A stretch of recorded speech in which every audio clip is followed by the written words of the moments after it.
Assalamualaikum warahmatullahi wabarakatuh.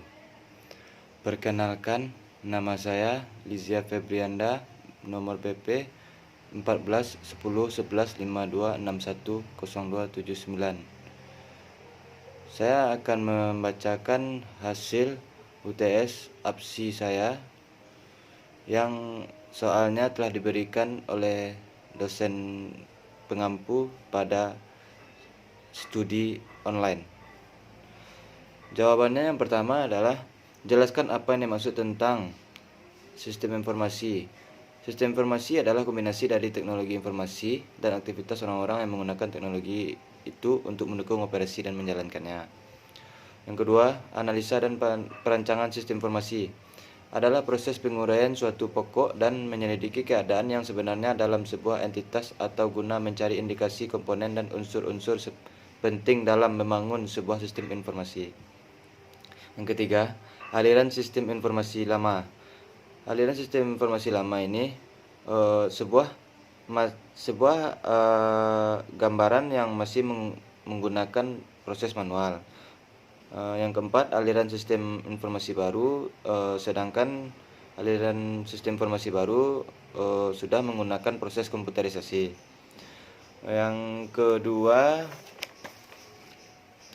macam-macam simbol dari aliran sistem informasi. Silakan saudara bisa lihat hasil gambar saya.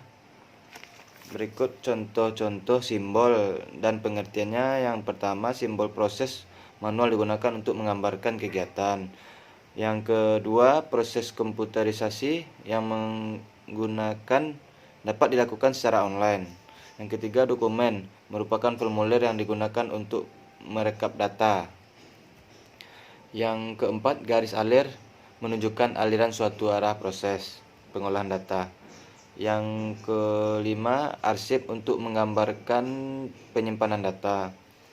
Konteks diagramnya yaitu kesatuan luar sistem yang dapat berupa orang, organisasi atau sistem lainnya.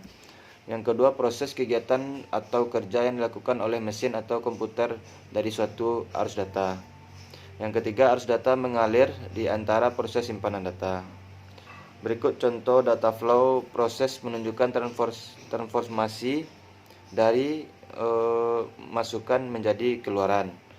Yang kedua, entitas eksternal, di mana entitas tersebut berkomunikasi dengan sistem. Yang keempat, penyimpanan menunjukkan penyimpanan dalam sebuah database. Yang kelima, aliran data yang masuk ke proses atau keluar dari suatu proses. Untuk jawaban yang ketiga yaitu langkah-langkah yang dilakukan seseorang analis.